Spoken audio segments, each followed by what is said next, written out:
देखिए आज जो है हम पढ़ेंगे भारतीय दंड संहिता 1860 का जो है अध्याय 5। अध्याय 5 जो है आपका दुष्प्रेरण से संबंधित है। दुष्प्रेरण के विषय में इसमें बताया गया है। दुष्प्रेरण के विषय में जो है इसमें बताया गया है। तो दुष्प्रेरण होता क्या है ये आपको इसमें देखना है। ठीक है, तो पहले तो ये देखते हैं ये अध्याय जाता कहाँ तक है, कहाँ किस धारा से लेके किस धारा तक जाता है। तो धारा 107 से 120 तक जाता है। ये जो चैप्टर है सेक्शन 107 से 120 तक जाता है। ठीक है, ये अध्याय 107 से लेके 120 तक जो है जाता है। अब बात आती है कि दुष्प्रेरण किस प्रकार के अपराध होते हैं। तो दुष्प्रेरण एक अपूर्ण अपराध होते हैं। दुष्प्रेरण कैसे अपराध होते? अपूर्ण अपराध होते।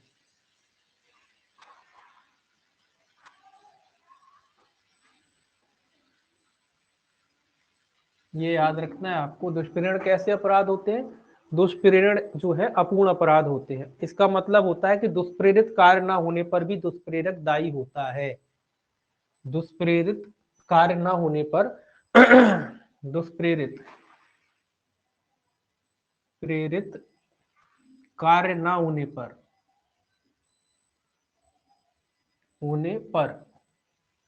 भी दुष्प्रेरक दायी होता है। ये क्वेश्चन बनता है, इसको याद रखना है। क्या दुष्प्रेरित अपराध ना किया जाए तो दुष्प्रेरक दायी होता है, क्योंकि अपूर्ण अपराध होते हैं। आपने देखा भी, इसमें पढ़ा भी है कि दुष्प्रेरित कार्य ना हो तब भी जो है दुष्प्रेरक क्या माना जाता है? उस अपराध के लिए दायी माना जाता है, दोषी माना जाता है। तो ये इंपॉर्टेंट है, ये वाला फैक्ट। ठीक है, ये वाला फैक्ट इंपॉर्टेंट है। दुष्प्रेरक जो है तब भी दायी होगा जब अपराध, जो दुष्प्रेरित जो अपराध है वो ना किया जाए। ठीक है, तो दुष्प्रेरक उस अवस्था में भी दोषी माना जाता है। अब बात आती है कि ये जो धाराएं हैं, ये जो चैप्टर है दुष्प्रेरण वाला, ये क्या केवल आईपीसी के मामलों में लागू होता है या अन्य मामलों में, या अन्य विशेष विधियां जो होती हैं, स्थानीय विधियां जो होती हैं, उनके मामले में भी लागू होता है? बिल्कुल, विशेष विधि और स्थानीय विधि के मामले में भी लागू होता है। विशेष विधि और अगर कोई स्थानीय विधि है तो उन दोनों मामलों में जो है दुष्प्रेरण का अपराध जो है लागू होता है। ऐसा नहीं कि केवल आईपीसी के मामले में ही लागू होता हो, नहीं, आईपीसी के अधीन जो अपराध है उनमें तो लागू होता ही है। इसके अलावा कोई विशेष विधि है, स्थानीय विधि है, उनका भी अगर दुष्प्रेरण किया जाता है तो दुष्प्रेरण का अपराध जो है लागू होता है। केवल एक अपवाद है इसमें, धारा 113 अपवाद है इसका, धारा जो है 113। इसको छोड़ के बाकी जितने भी सेक्शन है दुष्प्रेरण के, जो आपने 107 से 120 तक पढ़ेंगे, वो आईपीसी के अलावा विशेष विधि और स्थानीय विधियों पर भी जो है लागू होते हैं। ये अपवाद है धारा 113, इसको आपको याद रखना है। ठीक है, अब ये कहाँ बताया? जी धारा 40 के जो है पैराग्राफ 2 में बताया गया आगे। तो विशेष विधि स्थानीय विधि जो आपने पहले 40 धारा पढ़ी उसमें तो वहां पर भी लागू होता है। आपका वो इसमें नहीं लिखा, धारा 40 में लिखा था ये, धारा 40 का पैराग्राफ 2। ठीक है, तो वहां भी लागू होते हैं ये अपराध। अभी बात आती है कि इसमें जो है दुष्प्रेरण के लिए दंड से संबंधित धाराएं कौन सी हैं? दुष्प्रेरण के लिए जो दंड से संबंधित धारा है, आपकी सबसे पहली धारा 109 है, जो 109 से लेके कहां तक दंड दिए गए? 117 तक। आप ऐसे क्रम से इसीलिए याद रखना है ताकि आपको याद हो सके कि दंड कहाँ है। 109 से शुरू होता है, पहले धारा जो है दंड की 109 है। तो 109 से लेके 117 तक जो है दंड का प्रोविजन किया गया है दुष्प्रेरण की। ठीक है, इसके अलावा अपराध की परिकल्पना छिपाने संबंधी अपराध है इसमें, दंड से ही उसको जो है परिकल्पना छिपाना सीधा लिख देते हैं, कल्पना छिपाना। ठीक है, तो दुष्प्रेरण के अपराध की जो है परिकल्पना को छिपाना की होने वाला है, तो वो धारा 118 से 120 तक दिए गए, 118 से 120 तक। ये सेक्शन याद करने के लिए अपन ने इनको अलग अलग लिखा। अब ऊपर की धाराओं में क्या है, ऊपर की धाराओं में जो है दुष्प्रेरण की परिभाषा, सबसे पहले परिभाषा सीधा लिखेंगे परिभाषा। तो दुष्प्रेरण की परिभाषा कितने में दे रखी है, पहला जो सेक्शन है 107 उसी में जो है दुष्प्रेरण की परिभाषा दे रखी है। सेक्शन 107 में जो है दुष्प्रेरण की परिभाषा दे रखी है। किसकी परिभाषा दे रखी है, दुष्प्रेरण की।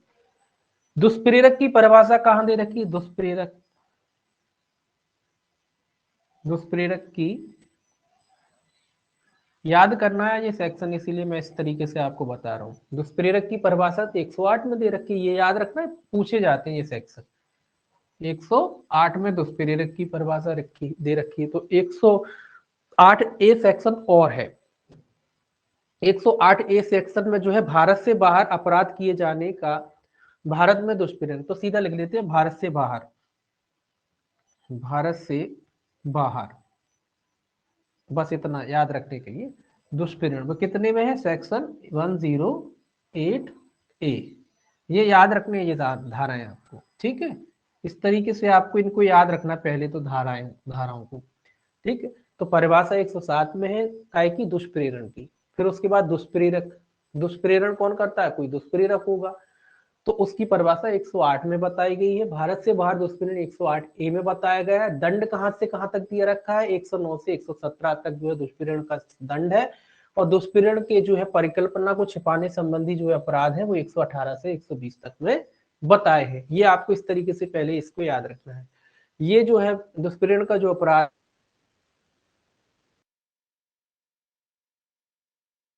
की जो है विशेष विधि उन दोनों पर जो है लागू होता है। इसका अपवाद है धारा 113। इस तरीके से आपको इसको याद करना है, पूरा चैप्टर आपका इस तरीके से याद हो जाएगा, ठीक है। इतने से में आपका चैप्टर याद हो जाएगा। फिर बाकी रही बात पढ़ने की, तो अपन इसको देखते हैं। सबसे पहले धारा 107 ही देख लेते हैं कि दुष्प्रेरण जो है 107 में बताया गया। तो दुष्प्रेरण के 107 में जो है 3 तरीके बताए गए। दुष्प्रेरण के जो है कितने तरीके प्रकार बताए गए, 3 प्रकार। तो ये कहता है धारा 107 के दुष्प्रेरण जो है 3 प्रकार से किया जा सकता है, या कह सकते हैं कि दुष्प्रेरण जो है 3 प्रकार का होता है। कौन कौन से 3 प्रकार है, तो पहला कहता है उकसाने द्वारा। पहला क्या कह रहा है, उकसाने द्वारा, उकसाने द्वारा, पहले इनके लिख लेते हैं प्रकार। दूसरा कह रहा है, पहला तो कह रहा है कि भाई उकसा के किया जा सकता है, किसी को उकसा के आप दुष्प्रेरण कर सकते हैं। दूसरा कह रहा है षड्यंत्र द्वारा, यंत्र द्वारा, षड्यंत्र के द्वारा भी आप क्या कर सकते हैं, किसी व्यक्ति को दुष्प्रेरण कर सकते हैं। षड्यंत्र मतलब योजना वगैरह बना करके उसमें जो है कर सकते हैं। तीसरा है साहस सहायता द्वारा, जानबूझकर सहायता, साहस सहायता, ये भी इंपॉर्टेंट है, ये भी पूछा जाता है, ठीक है। छोटी सी बात है, सभी को पता होगी, लेकिन पूछी जाती है, याद रखना कि दुष्प्रेरण किया जाता है, उकसा करके किया जा सकता है, षड्यंत्र द्वारा भी किया जा सकता है, और साहस सहायता द्वारा भी जो है दुष्प्रेरण किया जा सकता है। तो प्रथम खंड, द्वितीय और तृतीय 3 खंडों में बांट दिया गया है इसको। प्रथम खंड में उकसाने द्वारा, द्वितीय में षड्यंत्र द्वारा, और तृतीय खंड में जो है आपके साहस सहायता द्वारा। तो खंड भी मान सकते हैं इनको, 1 2 3 खंडों में बांटा गया है, ठीक है। प्रथम खंड में क्रम भी याद रखना, इसी क्रम में याद रखना। प्रथम खंड में उकसाना है, दूसरे में षड्यंत्र, तो तीसरे में सहायता है, ठीक है। पहले उकसाएंगे, फिर षड्यंत्र रचेंगे, फिर सहायता करेंगे, ठीक। अब बात आती कि उकसाना क्या होता है, उकसाने के द्वारा, उकसाना क्या उकसाने के लिए, तो उकसाने की परिभाषा इसमें लिखा है कि जब कोई व्यक्ति स्वेच्छा किसी बात का किया जाना कारित करने या उपाप्त करने, अथवा कारित करने या उपाप्त करने का प्रयत्न करने में किसी व्यक्ति को, स्वेच्छा मतलब होता है जानबूझकर, जो पहले अपन परिभाषा पढ़ चुके। जब कोई व्यक्ति जानबूझकर कोई कृत्य है, यानी कि स्वेच्छा कोई बात करता है, स्वेच्छा का मतलब है जानबूझकर करता है, ठीक है। स्वेच्छा किसी बात का किया जाना कारित करने या उपाप्त करने का, अथवा कारित करने या उपाप्त करने का प्रयत्न करने में क्या क्या करता है, 2 कंडीशन लिखी है। जानबूझकर दुर्व्यपदेशित करता है, इसको लिख नहीं रहे, सीधा समझ रहे हैं। जानबूझकर क्या करता है, किसी व्यक्ति को दुर्व्यपदेशित करता है। दुर्व्यपदेशन की परिभाषा आपने पीछे पढ़ रखी है इससे पहले, जब आपने परिभाषा में पढ़ी थी। तो क्या करता है, दुर्व्यपदेशित करता है ना। या क्या करता है, कोई ऐसा तात्विक तथ्य छिपाता है, जिसे प्रकट करने के लिए वह बाध्य उकसाने के द्वारा दुष्प्रेरण करता है।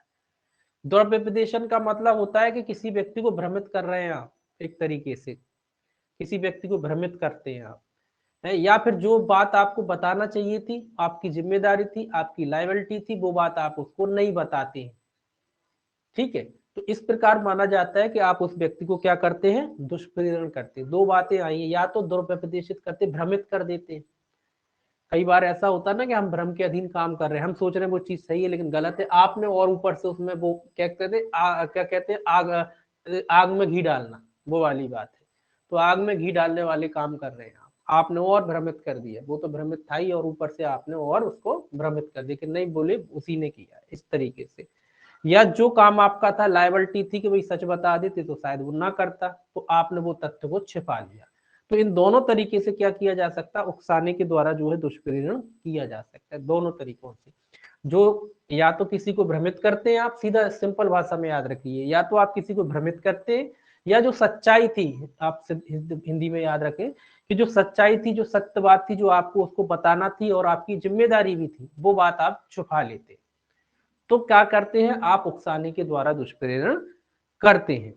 इसमें एक उदाहरण दे रखा है लोक ऑफिसर का एक लोक ऑफिसर न्यायालय के बाहर वारंट द्वारा या को पकड़ने के लिए प्राधिकृत है। मतलब एक न्यायालय का जो है लोक सेवक है, जिसको वारंट के द्वारा इस किसी व्यक्ति को पकड़ने का अधिकार है। ठीक है, मतलब ए नाम का कोई लोक सेवक हो गया, मान लीजिए पुलिस वाले ही हो गया, कोई पुलिस वाले को जो है वारंट जारी किया गया न्यायालय के द्वारा, तो वो न्यायालय का अधिकारी हो गया और उसको जो है वारंट के अधीन क्या है, किसी व्यक्ति को गिरफ्तार करने का अधिकार है। ठीक, अब वो क्या होता है आगे देखिए, था उस तत्व को जानते हुए, यह भी जानते हुए कि गा या नहीं है। अब यहाँ क्या कह रहा है, गा या नहीं है।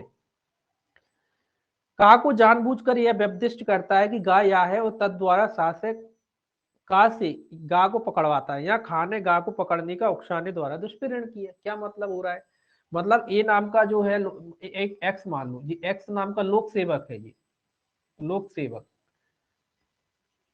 इसको किसी व्यक्ति को पकड़ने का जो है वारंट के द्वारा अधिकार है। अब मान लीजिए उदाहरण के लिए हम ही को मान लीजिए, वो लोक सेवक हमारे पास आता है और हमसे पूछताछ करते हैं ना, फलाने व्यक्ति को ढूंढ रहा है, मान लीजिए ए नाम के व्यक्ति को ढूंढ रहा है, वो आके हमसे पूछता है कि आप ए नाम के व्यक्ति को जानते हैं, कहाँ है। तो हम जानते थे ए नाम के व्यक्ति को भी पहचानते हैं हम और हम कहते हम ए नाम के व्यक्ति को अच्छी भली भांति पहचानते हैं, लेकिन हमको हमको ए को गिरफ्तार नहीं कराना, हम क्या कहते हैं, हम अपना बदला लेना चाहते हैं बी से, जो दूसरा पड़ोसी है।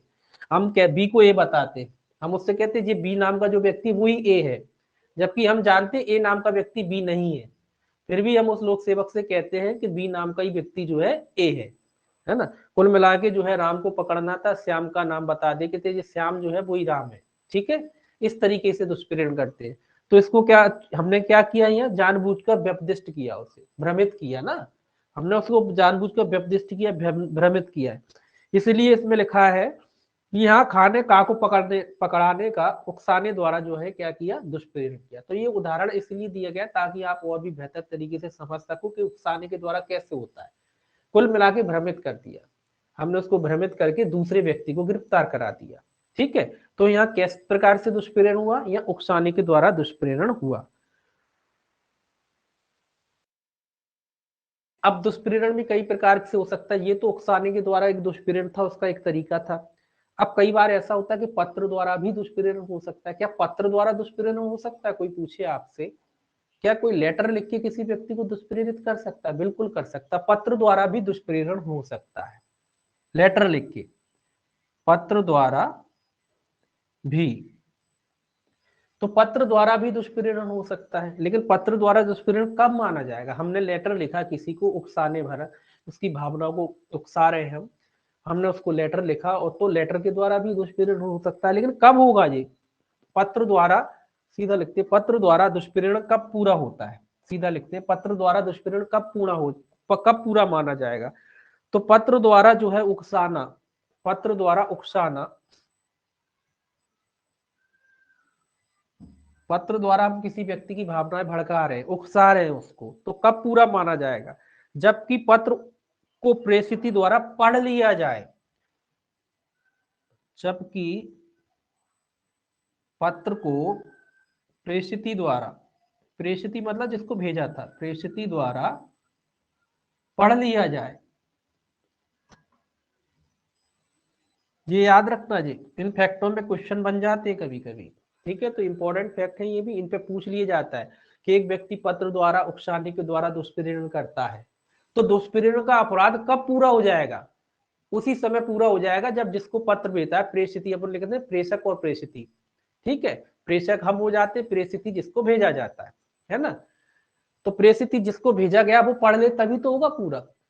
उकसाना तो तभी होगा ना, जैसे या तो हम सामने उकसाएं किसी को, तब हम बोलेंगे वो सुन ले, वो जैसे ही वो सुन लेता तब पूरा हो जाता है।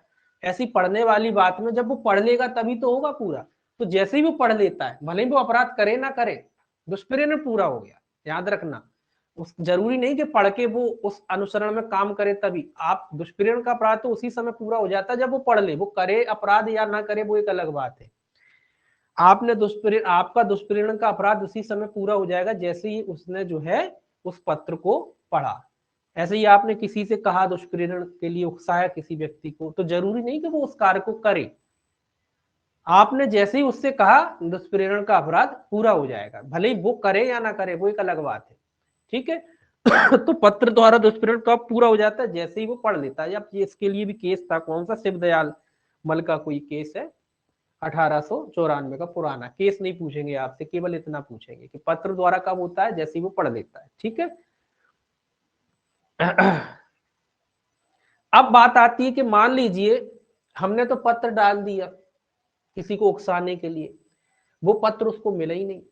कई बार होता है ना कि पोस्ट ऑफिस में डाल के आए, डाकखाने में डाल के आए, कई बार नहीं पहुंच पाता, या पहुंच गया वो पढ़ा, उसने पढ़ा ही नहीं है, उसने पढ़ा ही नहीं उसका अपराध को, तो क्या होगा? पत्र ना पहुंचे या उसने ना पढ़ाओ, दोनों बातें बीच में ही अटक गया, नहीं पहुंचे ही नहीं। कई बार आप देखते हो डाक खाने की हालत, पोस्ट ऑफिस की हालत, नहीं पहुंचते, तो पत्र नहीं पहुंचा या पत्र नहीं मिला, तो क्या ऐसी अवस्था में दुष्प्रेरण, ऐसी अपराध, ऐसी अवस्था में दुष्प्रेरण का प्रयत्न माना जाएगा। क्या माना जाएगा? दुष्प्रेरण का प्रयत्न। ठीक है, ऐसी अवस्था में प्रयत्न माना जाएगा। काय का प्रयत्न माना जाएगा? दुष्प्रेरण का प्रयत्न माना जाएगा। ठीक है, ये आपको याद रखना है।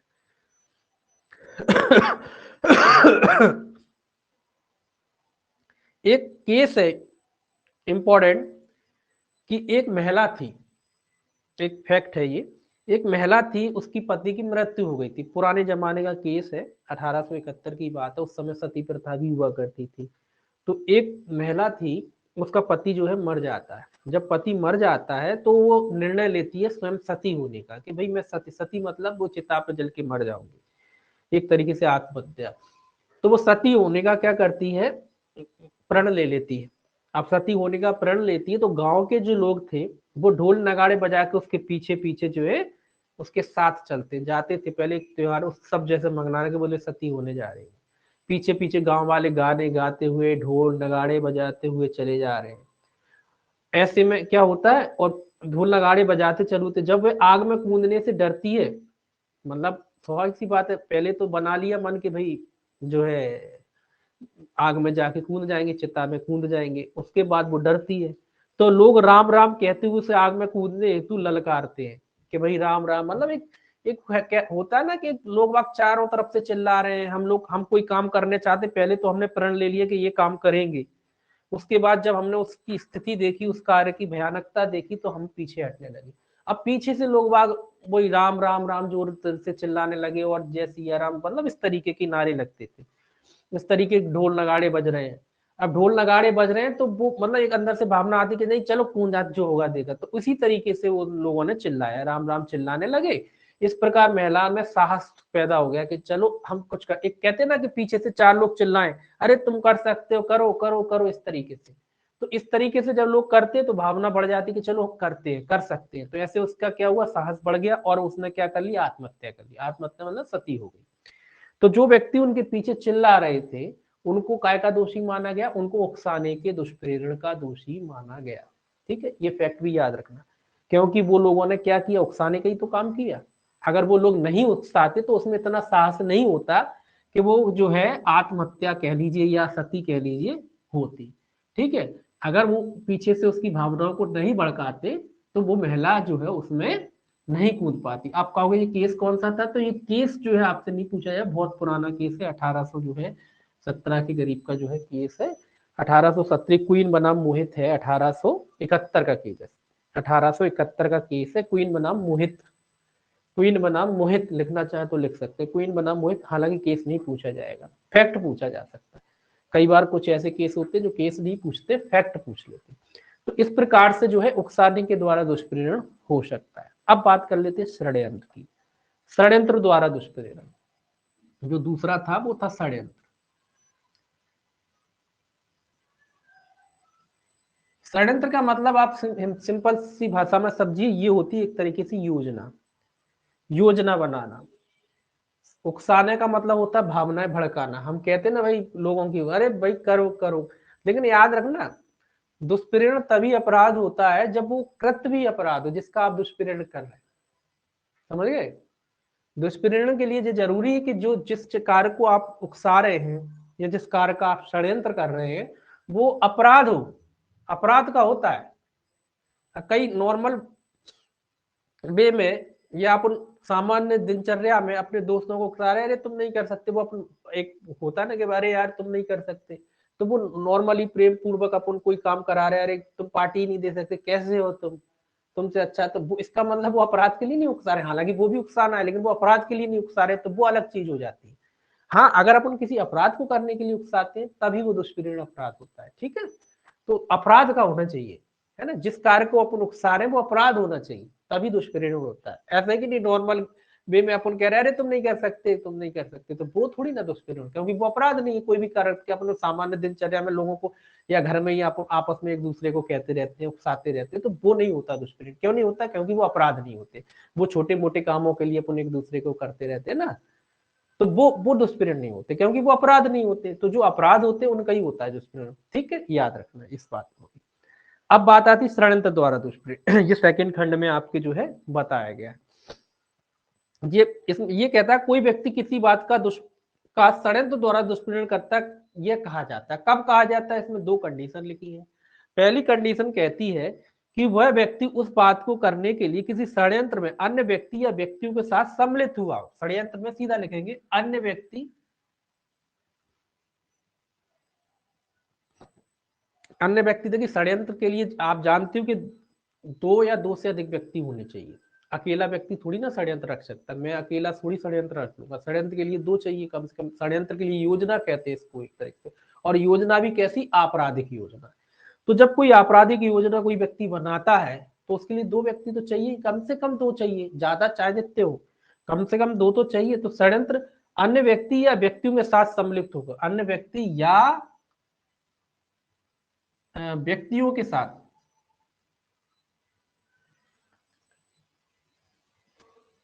सीधा लिख लेते शामिल होकर, तो जरूरी है। ये षड्यंत्र कब माना जाएगा? जब कोई व्यक्ति अन्य व्यक्तियों के साथ मिलकर या शामिल होकर जो है कोई योजना बनाता है, तब माना जाता है कि वो क्या करता है? षड्यंत्र करता है।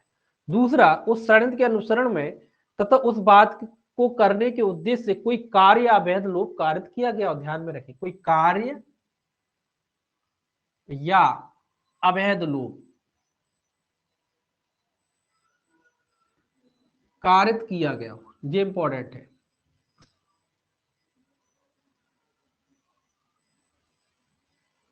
मतलब जो हमने योजना बनाई थी, कैसी? आपराधिक योजना, या जिसको हम षड्यंत्र कह रहे हैं, तो वो षड्यंत्र के अनुसरण में जो है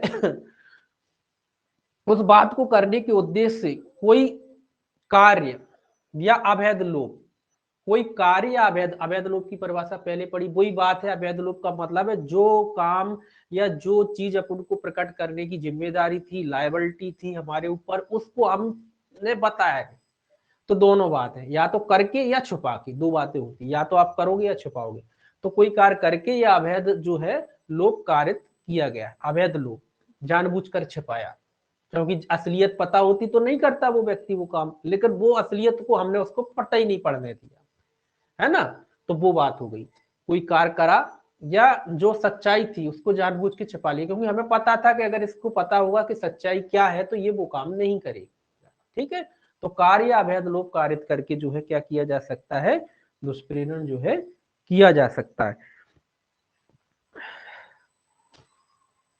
ध्यान में रखना, योजना तो होगी आपराधिक जो योजना जिसको हम षड्यंत्र कह रहे हैं, योजना के अनुसरण में उसको कार्य का किया जाना या अवैध लोभ का कार्य किया जाना भी आवश्यक है उस योजना के अनुसरण में।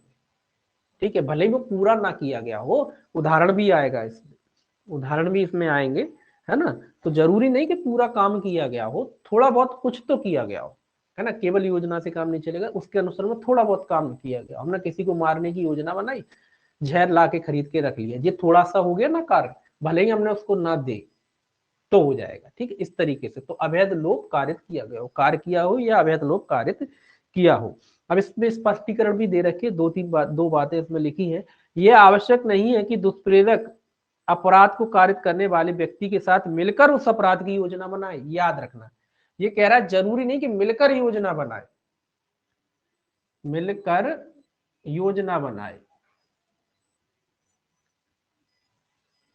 ये कह रहा है आवश्यक नहीं है।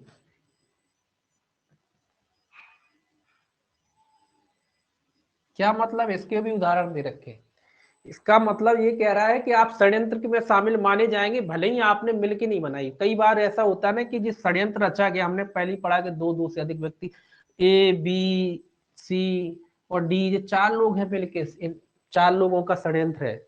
अब ए कहता है कि भाई जो है बी और ए बी मिलते हैं पहले तो षड्यंत्र रचते हैं, कि कहते हैं कि भाई हम किसी को मारना है, किसी को भी एक्स वाई जेड किसी को भी मारना है, इस तरीके का कि भाई इसको हम मारना चाहते हैं। दोनों ने मिलकर योजना बनाई और ये कहते हैं कि भाई जो थर्ड पर्सन है हम उससे जहर मंगवाएंगे, इससे जहर मंगवाएंगे डी से। अब ये ए इसको नहीं जानता भले, तो इन दोनों के बीच में कोई कनेक्शन नहीं है, लेकिन चूंकि वो सी में शामिल है ना, तो इस वजह से इस आगे उदाहरण भी इसका दिया। तो वो ये कह रहा है कि जरूरी नहीं कि आवश्यक नहीं कि योजना जो है मिलके बनाई हो उन लोगों ने। ठीक है, मिलकर योजना बनाने का जरूरी नहीं है, उस षड्यंत्र में शामिल भी है तो अभी षड्यंत्र द्वारा दुष्प्रेरण माना जाए। भले ये दोनों एक दूसरे को जानते हैं, कुछ हिडन पर्सन भी होते हैं ना, जब हम योजना बनाते हैं उसमें हमने अपनी सुरक्षा के लिए कुछ हिडन पर्सन भी जो है जोड़ लिए, जो पता ही नहीं रहेगा, ना हम उसको जानते ना वो हमें जानता, इस तरीके से हमने बना लिए। तो इस प्रकार से अगर हम लोग शामिल करते हैं तो भी वो षड्यंत्र में शामिल माने जाएंगे। इसीलिए लिखा है मिलकर योजना बनाना आवश्यक नहीं है। ठीक, दूसरा स्पष्टीकरण कहता है यह पर्याप्त है कि उस षड्यंत्र में सम्मिलित हो जिसके अनुसरण में वह अपराध किया। सम्मिलित होना पर्याप्त है, सम्मिलित होना पर्याप्त है, मतलब उस योजना में आप शामिल है इतना ही जरूरी है। जरूरी नहीं कि हम मिलके योजना बनाए, एक जगह बैठे चाय कॉफी पिए टेबल पे और फिर योजना बनाए, ऐसा जरूरी नहीं। ये आप देखते भी हो कि षड्यंत्र रचता है कि फलाना व्यक्ति लाएगा, हमने कहा हमारी जान पहचान 2 लोग थे, हमने कहा कि हमारी जान पहचान का एक थर्ड पर्सन है जिसको, जो हमारा दोस्त था जिसके साथ हम योजना बना रहे थे वो नहीं जानता, हमने कहा उससे हम हथियार मंगा लेंगे या उससे जहर मंगा लेंगे। अब जो हमारा मित्र है और जो हथियार लाने वाला वो आपस में एक दूसरे को नहीं जानते, ना मिले ना योजना बनाई। चूंकि वो हथियार लाने वाला भी उस अपराध में जो है क्या है, योजना में जो है, योजना भले ही उन्हें आपस में नहीं बनाई लेकिन उसमें जो है शामिल है।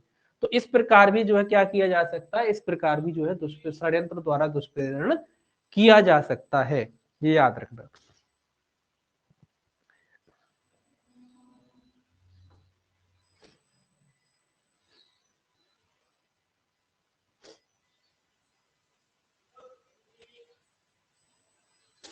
एक मिनट, कौन सा पढ़ रहे थे हम, 100 तो दूसरा पढ़ रहे थे।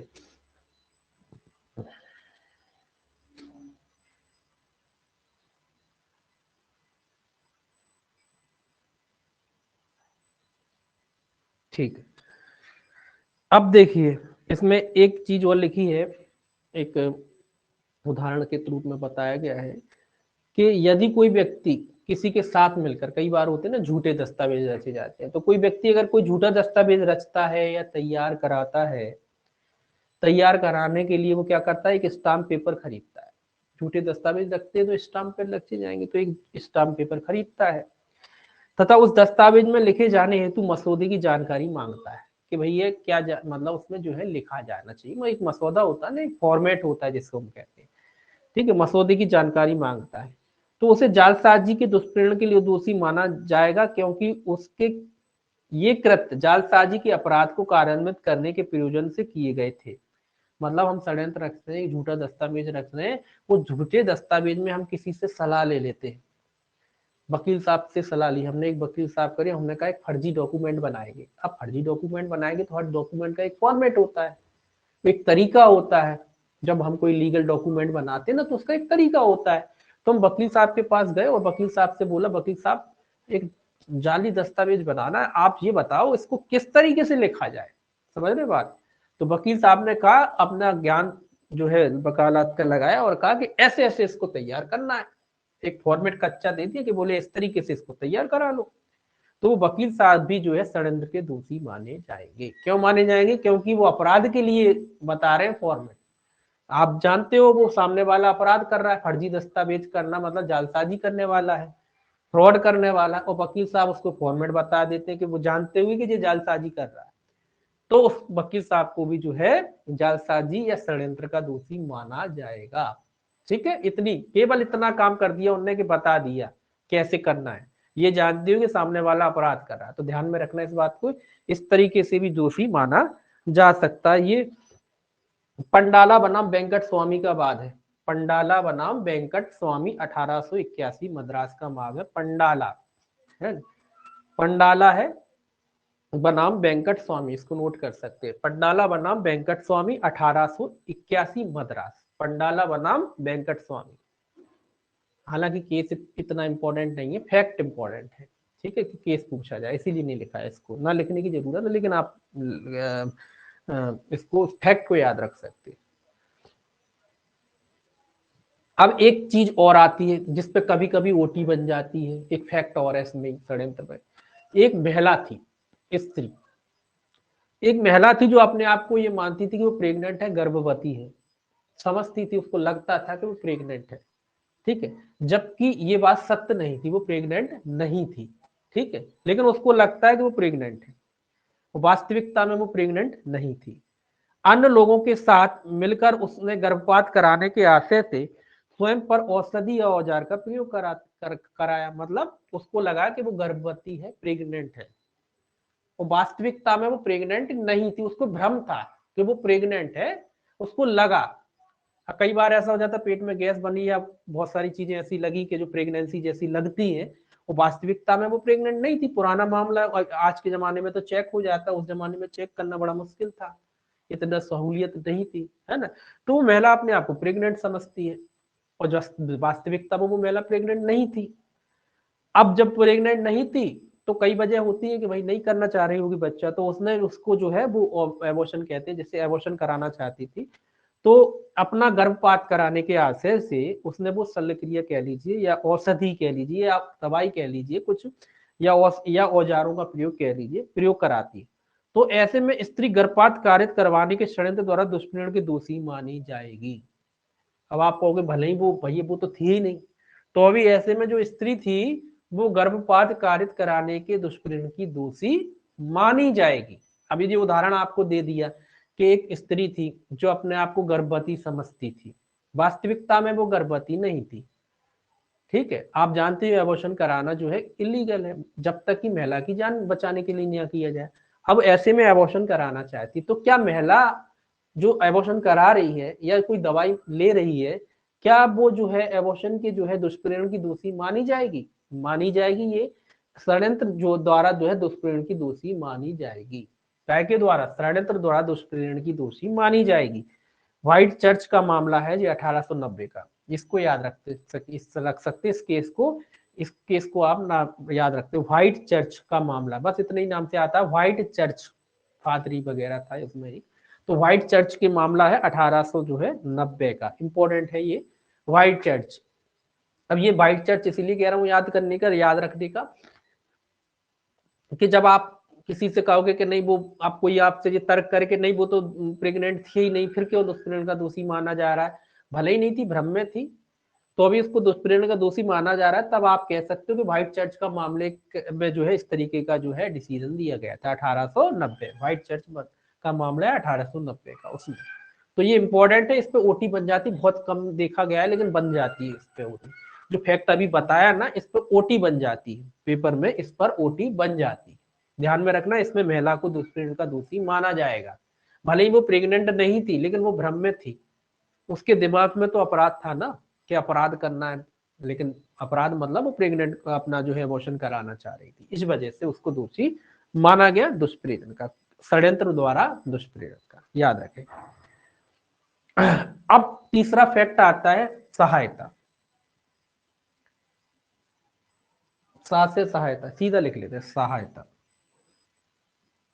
सहायता द्वारा, ठीक है। सा से सहायता, सा से सहायता मतलब जानबूझकर, तो सीधा लिख लिया सहायता द्वारा।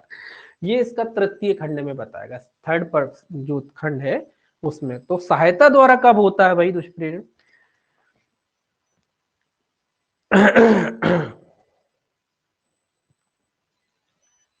तो सहायता के लिए जो दो बातें इसमें भी कहा गया कि सहायता द्वारा दुष्प्रेरण तब माना जाता है, पहला कहता है ऐसी सहायता उस बात के किए जाने से पूर्व या किए जाने के दौरान की गई। सहायता कैसे की जा सकती? उस अपराध के किए जाने से, किए जाने से पूर्व, याद रखना है शब्द को, पूर्व मतलब पहले कर सकते हो, या किए जाने के समय।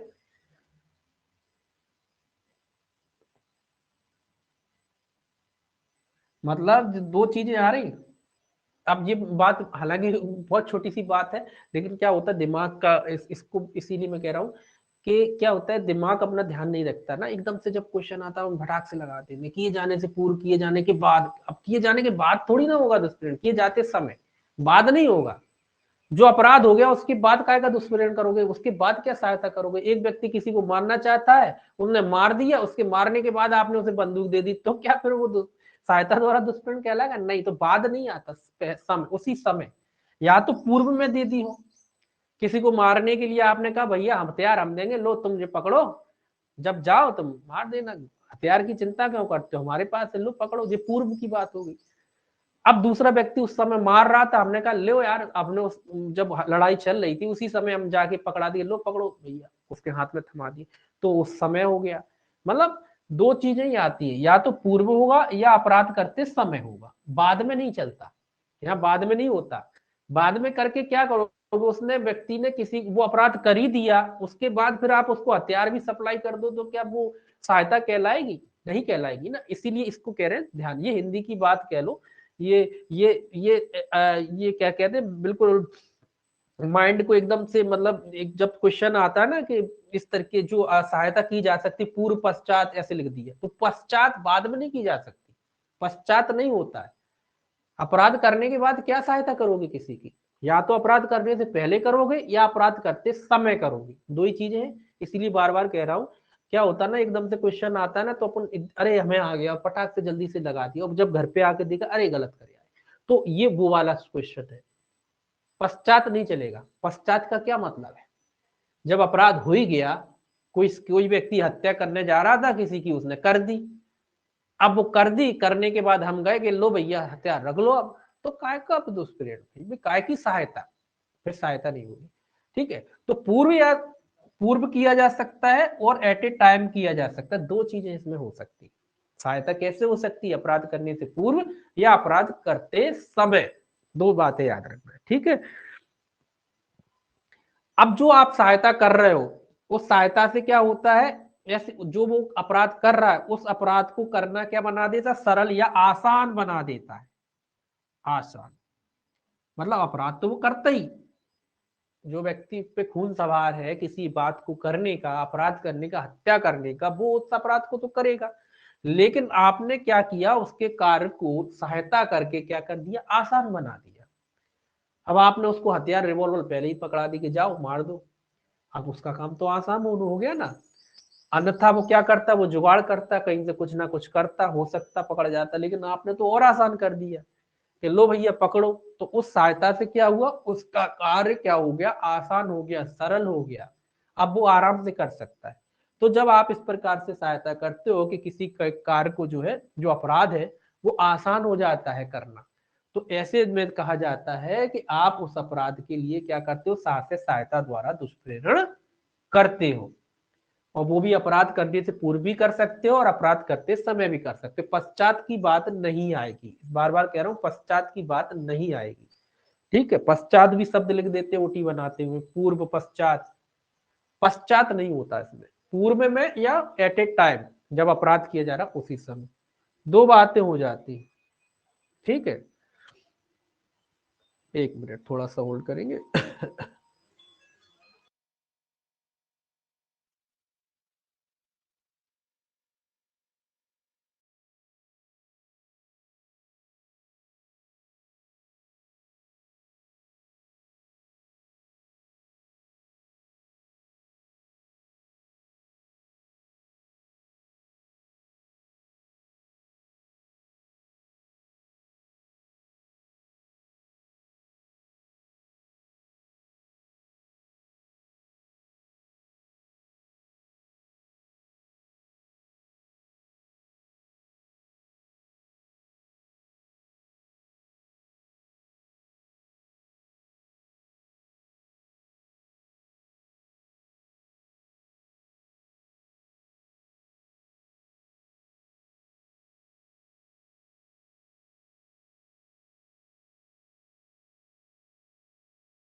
चलिए, क्या कह रहे थे, पूर्वायाप जो है उस समय जो है किया जाना चाहिए। ठीक, हाँ, और क्या देना था। अब ये तो आप जानते हैं कि सहायता कैसे की जा सकती, किसी कार्य के द्वारा की जा सकती है, किसी अवैध लोक के द्वारा की जा सकती है, दोनों तरीके से सहायता की जा सकती है। या तो कोई कार्य करके की जा सकती है, या कोई जो कार्य आपको करना चाहिए तब वो नहीं करी, उस प्रकार भी की जा सकती। कैसे की जा सकती सहायता, उदाहरण के लिए कार्य करके तो समझ में आ गई आपको कि जो हथियार देने वो कार्य करके हो गया, वो कार्य करने का उदाहरण हो गया। अवैध लोक का उदाहरण क्या है, उदाहरण के लिए कोई पुलिस वाला जानता है कि अपराध होने वाला है, अब वो कहता है उससे अपराधी से कि भैया तुम चले जाओ, हम नहीं आ रहे, हम 1 घंटा बाद लेट आएंगे, हम नहीं, मतलब पुलिस वाले की क्या जिम्मेदारी है कि जब उसे अपराध की जानकारी लगे तो तुरंत दबिश करे, छापा मारे, है ना, और पकड़े। वो कहता है कि तुम तो बेफिक्र होके करना, लो चोरी करना हो करो, है ना, इतने समय कर लेना, हम तो बोले कोई फोन भी लगाएगा ना हमें तो हम नहीं आएंगे। तो ये हो गया अवैध लोप। तो इस प्रकार से भी जो है किया जा सकता है दुष्प्रेरण। ठीक है, तो या तो आप सहायता करें, सहायता करके कर सकते, या अवैध लोप के द्वारा, मतलब जो ड्यूटी है पुलिस वाले की अपराध को रोकना, वो उल्टा कह रहा है कि भैया तुम तो बेफिक्र होकर करो, हमारे एरिया में रह रहे हो, चोरी करना करो, हम नहीं आएंगे, लोग वहां फोन ही तो लगाएंगे, पता करेंगे, हम आएंगे ही नहीं, लेट आएंगे, जब तुम निकल जाओगे फिर हम आएंगे। तो ये हो गया अवैध लोप। तो अवैध लोप के द्वारा भी हो सकता है, या तो कार्य कर के द्वारा हो सकता है या अवैध लोप के द्वारा हो सकता है। इसके अलावा कोई कार्य को करने के लिए आपने सुविधा प्रदान कर दी, जैसे हमने कहा कि हथियार दे दीजिए, सुविधा हो गई, क्या आपने और सुविधा की कर दी व्यवस्था, या कोई ने चोरी करी हमने और गाड़ी की व्यवस्था कर दीजिए, पकड़ो गाड़ी ले जाओ माल उठा के, तो वो सहायता भी के द्वारा, मतलब आपने जो है सुविधा प्रदान कर दी, उसके द्वारा भी हो सकता है ना। इस प्रकार से जो है हो सकता है। इसमें जो है उदाहरण के लिए आप जानते हो कि अगर कोई व्यक्ति जानता है कि कोई व्यक्ति द्विविवाहित है, पहले से शादीशुदा है, ये उदाहरण आता है, इसको याद रखना कि कोई व्यक्ति पहले से जो है शादीशुदा है, हम जानते हैं कि जो दूसरी शादी कर रहा है, जो पंडित कहते हैं जिसको, हिंदू धर्म में पंडित कराता है, ईसाइयों में पादरी कराता है ना, और मुस्लिम में काजी कराते हैं। तो ये तीनों मान के चलो आप, ये लोग शादी कराते हैं जैसे धर्म होते हैं उस हिसाब से। तो ये लोग शादी, मुस्लिमों का उदाहरण अब वैसे ही लेंगे कि उनके यहाँ हो जाती है, तब वो अपवाद हो जाएंगे, है ना। तो जिन धर्मों में भी द्विविवाह जो है क्या है, अवैध है एक तरीके से, मतलब एक जीवित पत्नी के दूसरा विवाह उसके जीवित काल में नहीं कर सकते, उन धर्मों की बात कर रहे हैं। तो पंडित का ही उदाहरण ले लें, मान लीजिए कोई पंडित ये जानता है कि कोई व्यक्ति जो है शादीशुदा है पहले से, और वो पंडित ये बात को जानते हुए उस व्यक्ति का क्या करता है, विवाह की जो रस्में होती है वो पूरी कराता है। तो वो पंडित भी जो है दुष्प्रेरण का दोषी माना जाएगा। दुष्प्रेरण का दोषी तो माना जाएगा। कौन सा दुष्प्रेरण होगा? षड्यंत्र का दोषी माना जाएगा, क्या उकसाने का दोषी माना जाएगा, या सहायता का दोषी? तो सहायता द्वारा दुष्प्रेरण का दोषी माना जाएगा। ये याद रखना, तीसरा वाला दोषी माना जाएगा, सहायता द्वारा दुष्प्रेरण का दोषी माना जाएगा। ये तो हम जानते हैं कि पंडित दोषी होता है, ये तो हमको पता है, सबको पता है। लेकिन किस दुष्प्रेरण के 3 तरीके थे, ठीक है, उन 3 तरीकों में से भी कौन से तरीके से माना जाएगा? सहायता द्वारा दुष्प्रेरण का दोषी माना जाएगा। ना वो मंत्र पढ़ता, ना वो विवाहित होते, तो सहायता ही तो कर रहा है, तो सहायता द्वारा दुष्प्रेरण का दोषी माना जाएगा। ये आपको याद रखना। ये इसलिए कि भाई दुष्प्रेरण तो है, षड्यंत्र का दोषी है क्या? नहीं, षड्यंत्र का दोषी नहीं, षड्यंत्र का दोषी नहीं है, ठीक है। उकसाने का दोषी, क्या उकसाया उसने? नहीं, उकसाया भी नहीं है उसने। क्या षड्यंत्र रचा? षड्यंत्र भी नहीं रचा। तो क्या किया उसने? उसने सहायता की। उसने क्या की? सहायता की। तो वो सहायता द्वारा दुष्प्रेरण का दोषी होगा। तो याद रखना है कि जो पंडित है, जो विवाह करा रहा है, किस व्यक्ति का, देखो नॉर्मल विवाह कराने में दोषी नहीं होता। अगर जानता है कि ये द्विविवाहित है, पहले से जो है, मतलब द्विविवाह का मतलब होता है पहले से शादीशुदा व्यक्ति है, वो दूसरी शादी करने वाला है, तो पहले से शादीशुदा व्यक्ति की शादी करा रहा है जबकि उसका तलाक नहीं हुआ है, ये पंडित जानता है, तो वो सहायता द्वारा दुष्प्रेरण का दोषी माना जाएगा। याद रखना, सहायता द्वारा दुष्प्रेरण का दोषी माना जाएगा।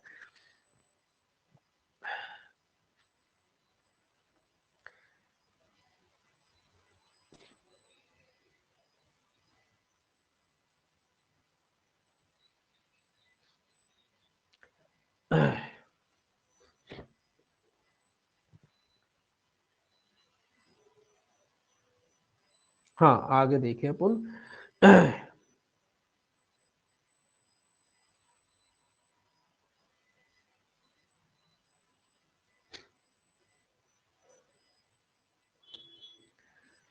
उसमें और बाकी कई और उदाहरण भी है, पुलिस वालों के भी कुछ आते हैं कि मान लीजिए कोई पुलिस वाला है, किसी को जबरदस्ती मारता पीटता है और उससे कुछ कवालता है, तो वो भी उस तरीके के भी अपराध है। खैर उनको अपन ने नहीं पढ़ना।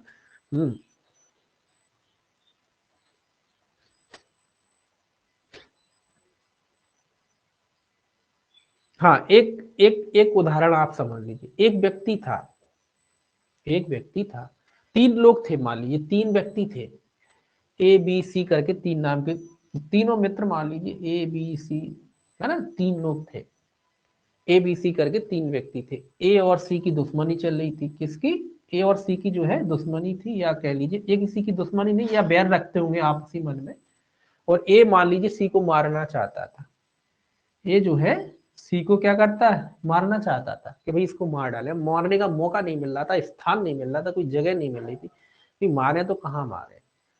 तो बी ने कहा सी से कि भैया एक आध दिन हमारे घर आओ खाना खाने, अपने यहाँ भोजन पे बुला लिया, तो भैया आओ खाने खाने पार्टी रखते हैं, एंजॉय करेंगे, मजा करेंगे, आइए। सी को बुला लिया। किसने? बी ने अपने घर पे बुला लिया। बी ने जो है सी को अपने घर पे बुला लिया, और चुपचाप से ए को भी बुला लिया कि आ जाओ हमारे घर है, अब तुम मारना चाहते हो ना, निपटा दो इसे। तो बी को काय का दोषी माना गया? सहायता का दोषी। बी को काय का दोषी माना गया? सहायता का। इस प्रकार से उसने क्या की? सहायता पहुंचाई। जो काम वो करना चाहता था उसको क्या बनाया? सरल बनाया। तो बी को जो है सहायता का दोषी, हालांकि बी ने हत्या नहीं की लेकिन उसने सहायता करी कि भाई ये ढूंढ ही रहा था कि कहाँ मिले, कहाँ मौका मिले मैं इसको मारूं, और बी ने वो मौका दिला दिया उसे कि आप हमारे घर निमंत्रित है, आप आ जाओ। और पीछे से ए को बुला लिया कि तुम भी आ जाओ भैया, वो हमने उसको बुला लिया। क्या कई बार होता है ना ऐसा कि हम दूसरों से मिल गए और उससे कह दी कि भैया हम वहां बुला रहे हैं, यहाँ तो मृत्यु की बात हो गई, किसी को पिटवाना होता है ना, बोले हम बुला लेंगे, तुम पीछे से आ जाना, फिर बढ़िया तुम अपना बदला ले लेना। तो वही वाली बात हो रही है कि किसी को पीटना था, वो मौका ढूंढ रहा था कहाँ मिले, और आपने उसकी सहायता कर दी कि आ जाओ हम अपने घर बुला लेते हैं या उसको कहीं ले जाएंगे, तुम पीछे से आ जाना और तुम अपना बदला ले लेना। तो उसको काय का दोषी माना गया? उसको सहायता के द्वारा जो है दुष्प्रेरण का दोषी माना गया। ये श्री राम बनाम उत्तर प्रदेश का राज्य का मामला है 1975 का। श्री राम बनाम उत्तर प्रदेश राज्य 1975। सिंपल सा केस है, याद रहेगा। श्री राम बनाम उत्तर प्रदेश राज्य बनाम श्री राम बनाम उत्तर प्रदेश राज्य 1975 सुप्रीम कोर्ट का मामला है, ठीक है। ये तो आपका दुष्प्रेरण हो गया, दुष्प्रेरण के प्रकार वगैरह हो गए। उसके बाद जो है धारा 108 में जो है दुष्प्रेरक के बारे में जो है बताया गया। बस आज इतना ही रहने दीजिए, ठीक है, थोड़ा सा मुझे बाहर भी जाना है। आज इतना ही आप जो है रहने दीजिए, बाकी जो है कल पढ़ेंगे, ठीक है। देखिए मैंने मैसेज किया था आपके ग्रुप में पेमेंट के लिए, तो भाई जो लोग हैं वो पेमेंट कर दे। वैसे भी इस बार मैंने फीस बहुत कम रखी है आप लोगों के हिसाब से, इतनी कम फीस रखी है कि भाई मैंने सोचा इस बार जो है कम में ही पढ़ाएंगे। अब इतना कम फीस रखी है, उसको तो आप लोग जो भी बच्चे रह गए हैं फीस देने के लिए, वो नंबर दे रखा है, उस पर आप जो है पेमेंट कर दीजिए, ठीक है। और अगर कोई समस्या हो तो बताइएगा, ठीक है। चलिए, धन्यवाद।